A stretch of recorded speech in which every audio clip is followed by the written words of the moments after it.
بسم اللہ الرحمن الرحیم۔ ظاہری اعمال کی اصلاح کے سلسلے کے اندر ساتویں چیز جو اصلاح طلب ہے وہ ہے طلب حلال۔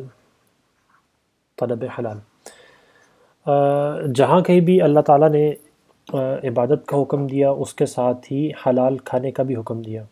جیسے مثال کے طور پر اللہ تعالیٰ قرآن پاک میں فرماتے ہیں کہ اعوذ باللہ من الشیطان الرجیم بسم اللہ الرحمن الرحیم کلوا من الطیبات واعملوا صالحا، یعنی پاک چیزیں کھایا کرو اور نیک کام کیا کرو۔ رسول اللہ صلی اللہ علیہ وسلم فرماتے ہیں کہ ایمان لانے اور نماز پڑھنے کی فرضیت کے بعد رزق حلال کی تلاش فرض ہے۔ حضرت عبداللہ ابن عمر رضی اللہ تعالیٰ عنہ فرماتے ہیں کہ اگر تم نمازیں پڑھتے پڑھتے کمان کی طرح جھک جاؤ اور روزے رکھتے رکھتے تانت کی طرح دبلے بھی ہو جاؤ تو بغیر تقوی اختیار کیے اور مال حرام سے بچے کچھ بھی قبول نہ ہوگا۔ رزق حرام کھا کر عبادت کرنا ایسا بیکار ہے جیسا گوبر پر مکان تعمیر کرنا۔ تو یعنی یہ بات یاد رکھنے کی ہے کہ رزق حلال کھانا وہ انتہائی ضروری ہے اپنی عبادات کو قبول کروانے کے لیے، اور رزق حلال کو قلب کی نورانیت میں بڑا اثر ہے، اس کی وجہ سے قلب انسان کا منور ہوتا ہے، لہٰذا مال حرام سے بچنا اور تقوی اختیار کرنا وہ بہت ضروری ہے۔ اب تقوی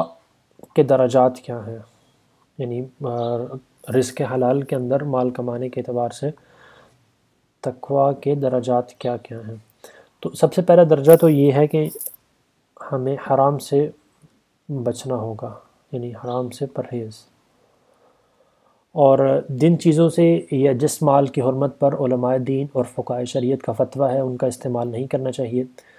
کیونکہ ان کے استعمال سے انسان فاسق بن جاتا ہے اور ثقافت جاتی رہتی ہے، یعنی وہ معتبر نہیں رہتا پھر شریعت کی نظر میں۔ تو یہ چیز حرام سے بچنا جس کا واضح اللہ تعالیٰ نے حکم دیا، رسول اللہ صلی اللہ علیہ وسلم نے حکم دیا، واضح نصوص کے اندر چیز موجود ہے، اس سے بچنا انتہائی ضروری ہے، اور یہ تقوی کا پہلا درجہ ہے۔ تقوی کا دوسرا درجہ یہ ہے کہ جو اس سے اوپر کا درجہ ہے وہ ہے مشتبہ سے بھی بچنا، مشتبہ سے پرہیز، یعنی حرام سے بھی بچنا اور اس کے بعد پھر ساتھ مشتبہ چیزوں سے بھی بچنا۔ صلحاء کا تقوی یہ ہے کہ یعنی جب مشتبہ چیز سے بھی پرہیز کرنا، کیونکہ علماء شریعت نے ظاہری حالت دیکھ کر اگر مشتبہ چیز کو حلال کہہ دیا مگر چونکہ اس میں حرمت کا احتمال ہے اسی وجہ سے وہ شاید مشتبہ کہلاتی ہے، لہٰذا صالحین لوگ اس کا بھی استعمال نہیں کرتے۔ رسول اللہ صلی اللہ علیہ وسلم نے فرمایا کہ جس میں شبہ ہو اس کو چھوڑ دو اور اس کو اختیار کرو جس میں کوئی شبہ نہ ہو، یعنی جو چیز بھی جس کے اوپر آپ کا دل مطمئن نہیں ہو رہا اور آپ کو لگ رہا ہے کہ اس کے اندر حرام کا کچھ نہ کچھ پہلو موجود ہے تو اس چیز سے بھی اجتناب کرنا یہ صالحین کا وتیرہ ہے،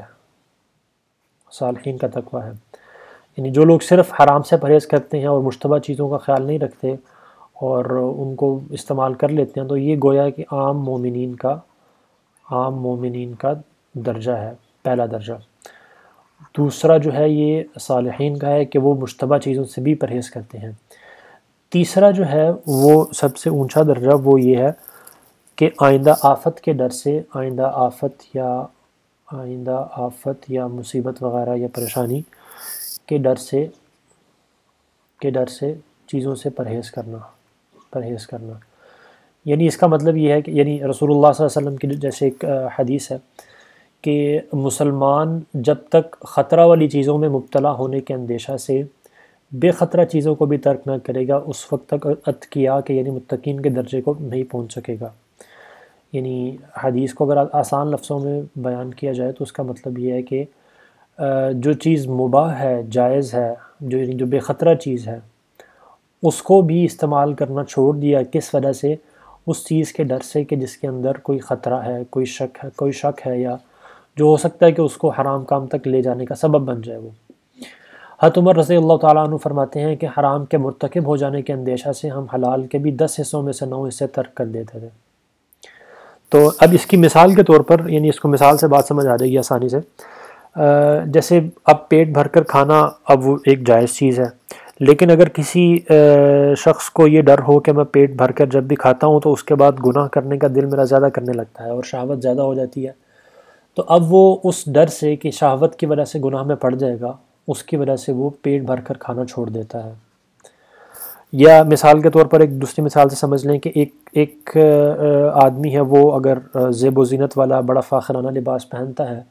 لوگوں کے سامنے جاتا ہے، تو اس کو لگتا ہے کہ میرے اندر تکبر کا مادہ اس کی وجہ سے زیادہ آنے لگتا ہے، تو اب وہ اس ڈر سے، تکبر سے بچنے کی ڈر سے، وہ زیب و زینت بہت زیادہ فاخرانہ لباس جو ہے اس کو وہ چھوڑ دیتا ہے۔ یا اسی طرح ایک بندے کو اگر یہ خطرہ ہوتا ہے کہ جب بھی وہ بہت زیادہ بات چیت کرتا ہے، لوگوں سے زیادہ کلام کرتا ہے، تو اس کے اندر وہ غیبت کرنا شروع کر دیتا ہے لوگوں کی، یا اس طرح سے زبان کی دیگر جو مسائل ہیں یا دیگر جو گناہ ہیں وہ اس سے سرزد ہونے لگتے ہیں، تو اب وہ ان گناہ سے بچنے کے ڈر سے وہ اپنا کلام جو ہے وہ اس کو کم سے کم کر دیتا ہے۔ تو یہ درجہ جو ہے،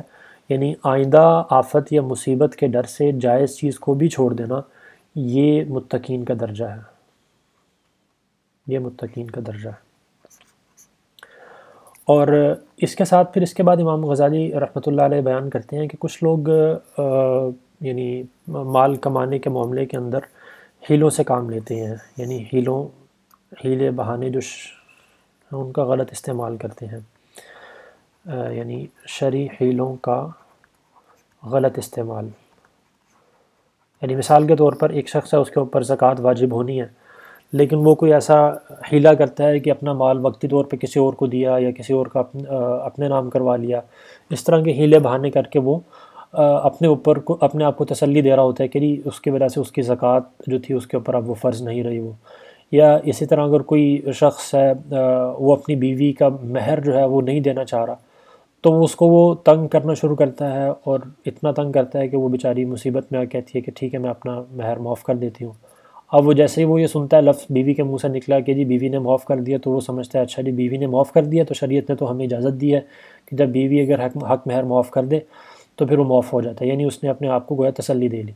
تو یہ اس طرح کے غلط ہیلیں جو ہیں ان سے انسان اللہ اپنے آپ کو تسلی دے لے گا، لیکن آخرت کے اندر یہ چیزیں انسان کے بالکل کام نہیں آئیں گی۔ تو اس وجہ سے اس طرح کی چیزوں سے پرہیز کرنا چاہیے۔